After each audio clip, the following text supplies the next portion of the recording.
তাকদীরে ভালো কিছু যেন লেখা হয়, নসিবে ভালো কিছু যেন আল্লাহ রাব্বুল আলামিন রাখেন, বরাদ্দে যেন ভালো কিছু রাখেন, সেজন্য আমরা কি করতে পারি? আজ আমার স্কুল কলেজ পড়ুয়া সাধারণ অনেক ভাই বোনেরা আছেন, অনেক সাধারণ মুসলমানরা আমরা আছি যাদের মধ্যে সংশয়বাদ কাজ করে। ধৈর্যশীলদের বিনিময়ে আল্লাহ তাআলা কোনো হিসেব দিয়ে দিবেন না, বলবেন বিনা হিসাবে। আল্লাহ সুবহানাহু ওয়া তাআলা আমাদের ভাগ্যে, আমাদের তাকদীরে ভালো কিছু লেখুন, সেটা আমরা চাই কি চাই না? প্রত্যেকটা মানুষ আমরা চাই আল্লাহ রাব্বুল আলামিন আমাদের নসিবে ভালো কিছু দান করুক, আমাদের তাকদীরে ভালো কিছু লিপিবদ্ধ করুন। তাকদীরে ভালো কিছু যেন লেখা হয়, নসিবে ভালো কিছু যেন আল্লাহ রাব্বুল আলামিন রাখেন, বরাদ্দে যেন ভালো কিছু রাখেন, সেজন্য আমরা কি করতে পারি? আজ আমরা সে বিষয়ে সংক্ষেপে কোরআন এবং হাদিসের আলোকে কয়েকটি পয়েন্ট তুলে ধরার চেষ্টা করব। ওমা তৌফিক ইল্লা বিল্লাহ। সময়ত ভাইরা আমার, আল্লাহ সুবহানাহু ওয়া তাআলা মানুষের ভাগ্য লিপিবদ্ধ করেন কয়েক ধাপে। এর ভিতরে একটা ধাপ হলো মানুষের সৃষ্টির আগেই আল্লাহ রাব্বুল আলামিন তার পুঙ্খানুপুঙ্খ সব কিছু লিপিবদ্ধ করেছেন। মানুষের তাকদীরের আরেকটি স্তর হলো আল্লাহ রাব্বুল আলামিন, আমরা যখন সবাই আদম আলাইহিস সালামের পিঠে তার সমস্ত আগত সন্তানরা ছিল, আজ আধুনিক প্রযুক্তি এমন পর্যায়ে পৌঁছেছে যে ছোট ছোট ডিভাইসের মধ্যে কোটি কোটি, বিলিয়ন বিলিয়ন মানুষের তথ্য সংরক্ষণ করা সম্ভব।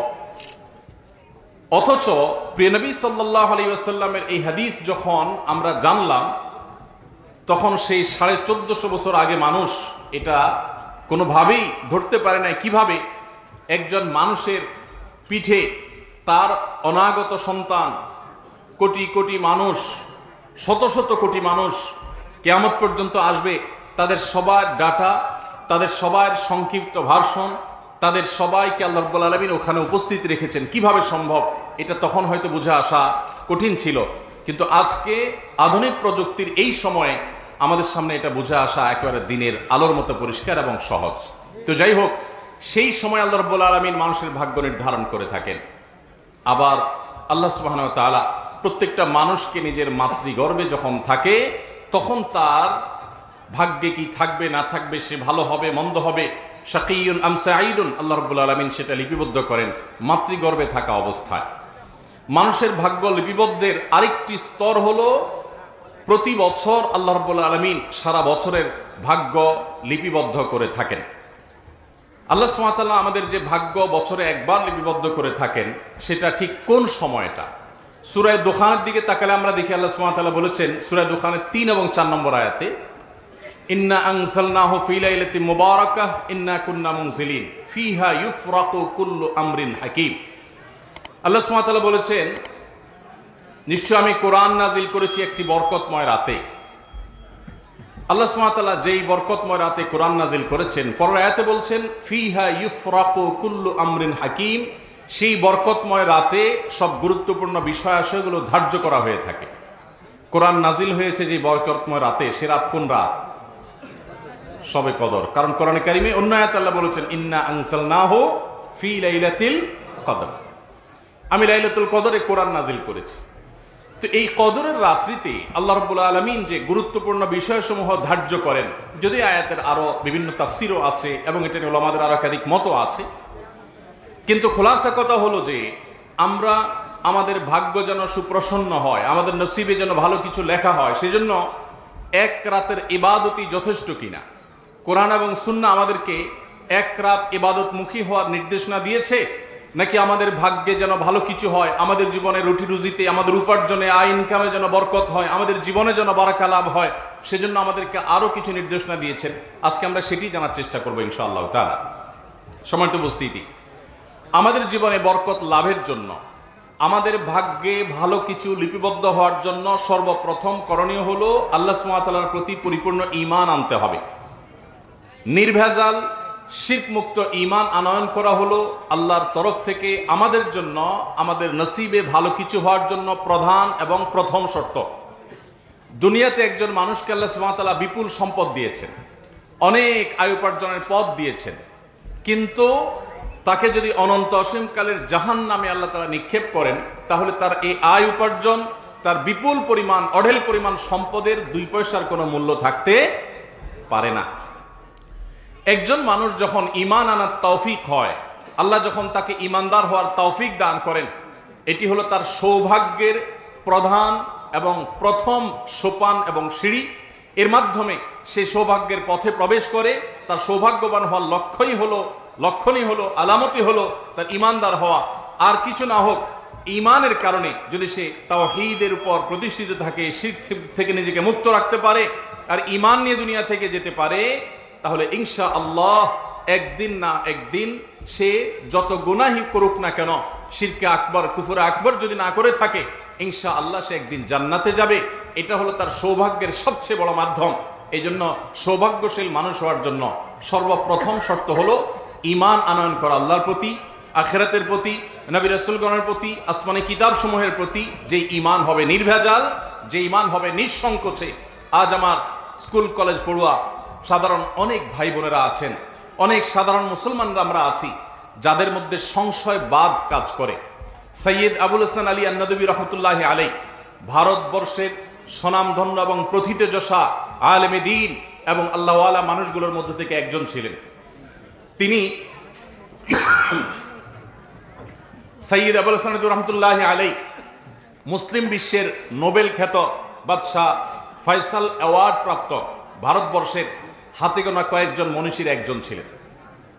তিনি সৌভাগ্যশীল মানুষের সবচেয়ে বড় আলামত যে ঈমান, সবচেয়ে গুরুত্বপূর্ণ বিষয় যে তার আল্লাহর প্রতি ঈমান আনয়ন করা, এবং এর মাধ্যমে যে সে সৌভাগ্যের চাবিকাঠি আল্লাহর পক্ষ থেকে প্রাপ্ত হবে, এর মাধ্যমে যে সে আল্লাহর পক্ষ থেকে সৌভাগ্যের অধিকারী হবে, এবং ঈমান আনার কারণে যে তার আল্লাহর কাছে শুকরিয়া আদায় করা দরকার, এটা তার বিভিন্ন বক্তব্যতে, বিভিন্ন লেখনীতে তিনি বিস্তারিতভাবে তুলে ধরার চেষ্টা করেছেন। সম্মানিত ভাইরা আমার, এই সৌভাগ্যবান মানুষের প্রথম শর্ত হলো আমাদের ঈমানটাকে খাঁটি করতে হবে, নির্ভেজাল করতে হবে, এটা নিয়ে দুনিয়া থেকে যাওয়ার চেষ্টা করতে হবে। আল্লাহ আমাদেরকে তৌফিক দান করুন।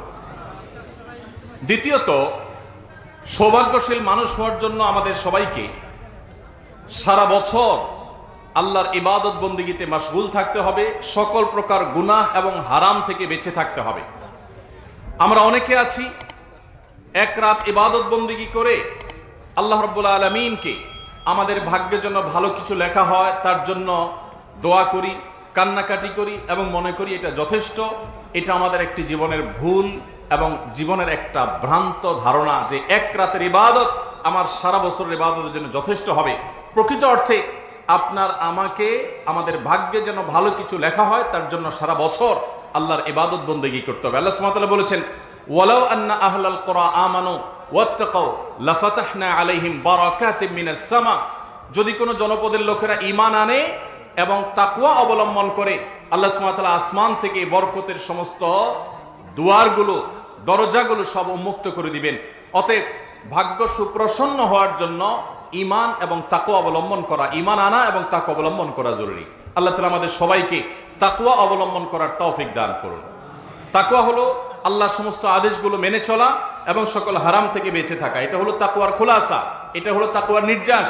এই তাকওয়া অবলম্বন করলে সেই লোক হবে প্রকৃত অর্থে আল্লাহর কাছে সৌভাগ্যশীল। সম্মানিত উপস্থিতি, আল্লাহ সুবহানাহু ওয়া তাআলার কাছে সৌভাগ্যের অধিকারী হতে হলে, তার কাছে এই বিষয়ে আবেদন করে সেটি মঞ্জুর করাতে হলে আমাদেরকে সারা বছর আল্লাহর দাসত্ব এবং গোলামি করতে হবে। আমরা ছোট একটা উপমা দিতে পারি। কোন জনপ্রতিনিধি তার কোনো কর্মী যদি বছর জুড়ে তার কোনো খোঁজ খবর না থাকে, তার কোনো সময় কাজে না আসে, হঠাৎ করে যখন রেশন দেয়, হঠাৎ করে যখন তাকে বিভিন্ন লোকজনের জন্য নানা রকম সুযোগ সুবিধা দেওয়া হয়, কর্মী যদি তখন নেতা সাহেবের কাছে হাজির হয়ে যায়, নেতা সাহেব তখন তার উপরে বিরক্ত হবে, তাকে কিছু দিতে চাইবেন না, কারণ তাকে সারা বছর দেখা যায় নাই, শুধু ভাগ নেওয়ার সমস্যা হাজির হয়ে গেছে। আর যদি সারা বছর তার জন্য কাজ করে, তার কথা শুনে, তাহলে সবার আগে তার ভাগটা রাখবে। ঠিক একইভাবে আল্লাহ সুবহানাহু ওয়া তাআলার বরাদ্দ পেতে হলে, তাকদীরে ভালো কিছু পেতে হলে, ভাগ্যে ভালো কিছু লেখা হোক সেটা চাইলে আমাদেরকে সারা বছর জুড়ে ইবাদতবন্দি করতে হবে, 5 ওয়াক্ত সালাত নামাজ পড়তে হবে, সকল হারাম থেকে বেঁচে থাকতে হবে, আল্লাহর গোলামি করতে হবে, গুনাহমুক্ত জীবন যাপন করতে হবে, তাকওয়ার জীবন অবলম্বন করতে হবে। আল্লাহ সুবহানাহু ওয়া তাআলা আমাদের জীবনে বরকতের দুয়ার, সৌভাগ্যের দুয়ার খুলে দিবেন এবং আমাদের জন্য আল্লাহ তাআলা ভাগ্যে ভালো কিছু লিপিবদ্ধ করবেন। অতএব একজন ইমানদার হিসাবে সারা বছর জুড়ে আমাদের নেকামল করতে হবে, যেন আমাদের ভাগ্য সুপ্রসন্ন হয়, নসিবে যেন ভালো কিছু লেখা হয়। আল্লাহ আমাদেরকে তৌফিক দান করুন। নাম্বার 3, সকল প্রকার পাপাচার, সকল প্রকার গুনাহ এবং অপরাধ, হারাম থেকে স্পেশালি বিশেষভাবে বাঁচার চেষ্টা করতে হবে। প্রথমটা আমভাবে বলেছি, বিশেষভাবে আল্লাহর অবাধ্যতার কাজগুলো থেকে বেঁচে থাকতে হবে। আমরা অনেকে 5 ওয়াক্ত নামাজ পড়ি, রমজানে রোজাও রাখি, আবার অনেক হারামে লিপ্ত। আমরা অনেকে অনেক ভালো ভালো কাজ করি, কিন্তু আবার অনেক খারাপ কাজে তলে তলে লিপ্ত। আমরা চোখের জেনা করি, আমরা কানের জেনা করি, আমরা মনের জেনা করি, আমরা বহুবিধ গুনাহে লিপ্ত, অথচ বাহ্যিকভাবে আমরা অনেক নামাজ রোজা ইত্যাদি করি।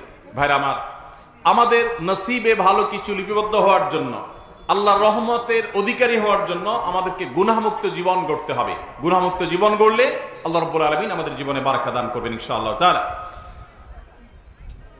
4 নম্বর হলো, যদি কখনো গুনাহ হয়ে যায় তাহলে তওবা করতে দেরি করা যাবে না, দ্রুততার সাথে তওবা এবং ইস্তেগফার করতে হবে।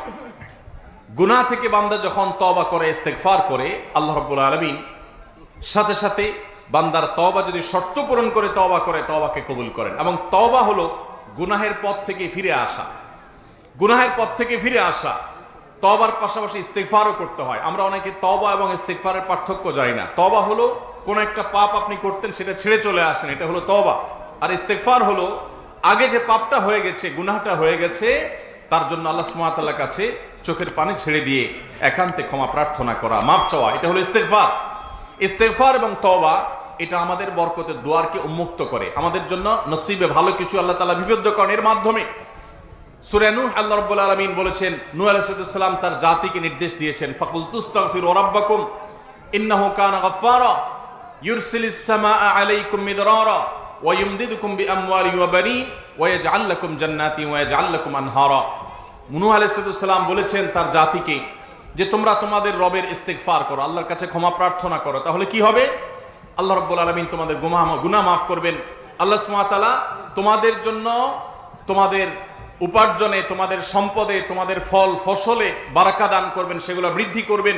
ওয়া ইউমদিদুকুম বিআমওয়ালিন ওয়া বানিন, তোমাদের সন্তান এবং অর্থ সম্পদ ইত্যাদি দিয়ে তোমাদের সমৃদ্ধ করবেন। তাহলে সৌভাগ্যের জন্য, সৌভাগ্যবান হওয়ার জন্য আমাদের বেশি বেশি ইস্তেগফার করতে হবে, তওবা করতে হবে। এটি হলো সৌভাগ্যবান হওয়ার জন্য, ভাগ্যের জন্য ভালো কিছু লেখা হয়, তার জন্য চতুর্থ কারণ। নাম্বার 5, সব সময় আল্লাহর ফয়সালায় খুশি হওয়া, এটা হলো সৌভাগ্যবান মানুষ হওয়ার পূর্ব শর্ত। আমরা অনেকে যখন আমার নিজের হিসেব মতো আল্লাহর কাছ থেকে পেয়ে যাই, তখন আমরা অনেক খুশি হই, আলহামদুলিল্লাহ বলি।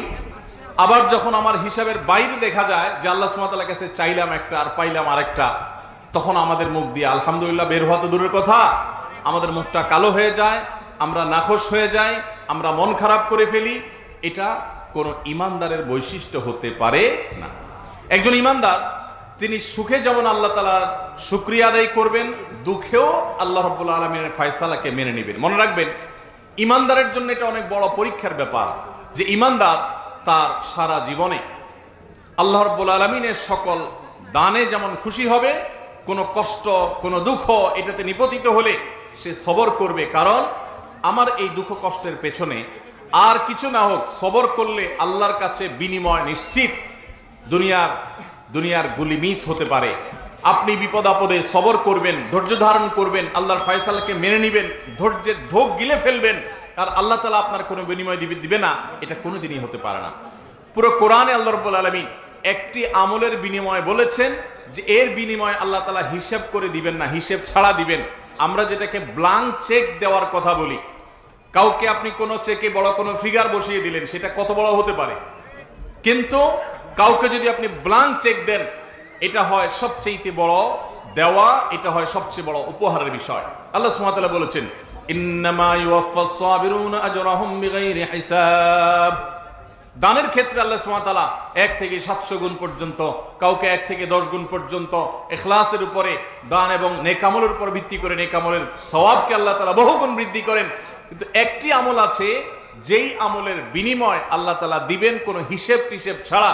আর বলাই বাহুল্য, কিয়ামতের ময়দানে আল্লাহর কাছে হিসেব করে যদি আমি জান্নাত পেতে চাই, তো এর চাইতে দুরূহ, এর চাইতে কঠিন এবং এর চাইতে অসম্ভব কাজ আরেকটা হতে পারে না।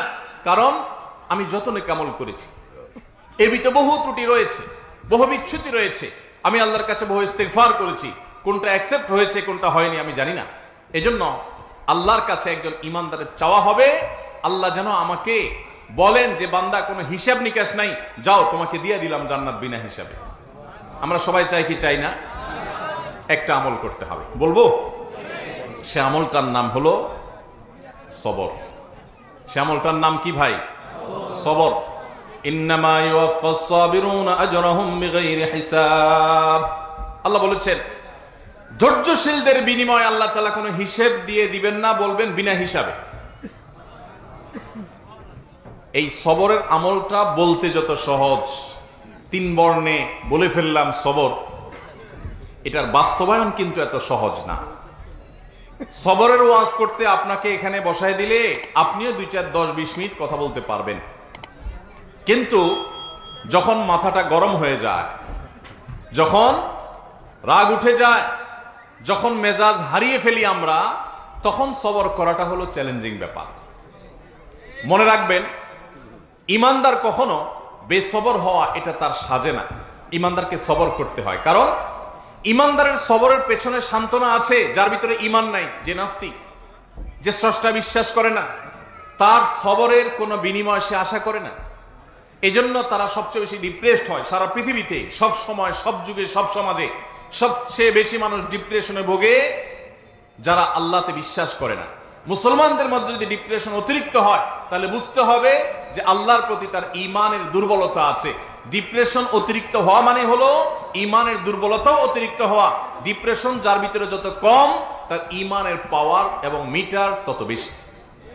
কারণ আপনি যদি বিশ্বাস করেন যে সবকিছু আল্লাহর হাতে, সবকিছু আল্লাহর নিয়ন্ত্রণে, আপনি যে বিপদে আছেন, আপনি যে মুসিবতে আছেন, এখান থেকে উত্তরণের ক্ষমতাও তার হাতে, এটা যদি আপনার বিশ্বাসই থাকে, তো আপনি তো তার প্রতি ঈমান এনেছেন, আপনি তো তার বান্দা, আপনি তো তার কাছে অ্যাপ্লিকেশন করেছেন।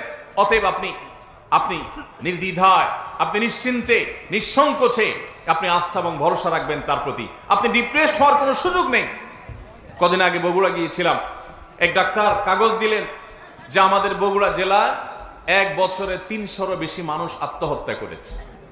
একটি জেলা 3 শতাধিক মানুষ আত্মহত্যার কথা সেই ডাক্তার সাহেব দাবি করেছেন, আমাকে লিখে দিলেন। এই পরিমাণ ডিপ্রেশন আমাদের সমাজে যে আমরা মুসলমানরা অনেকে আত্মহত্যার পথে পা বাড়াই। আমরা জানি না যে আত্মহত্যা করে আমার বিপদটা কি দূর হবে না আরো বাড়বে। আত্মহত্যা করলে কি বিপদ থেকে মুক্তি মিলবে, নাকি আরো বড় বিপদে ধাবিত হলাম?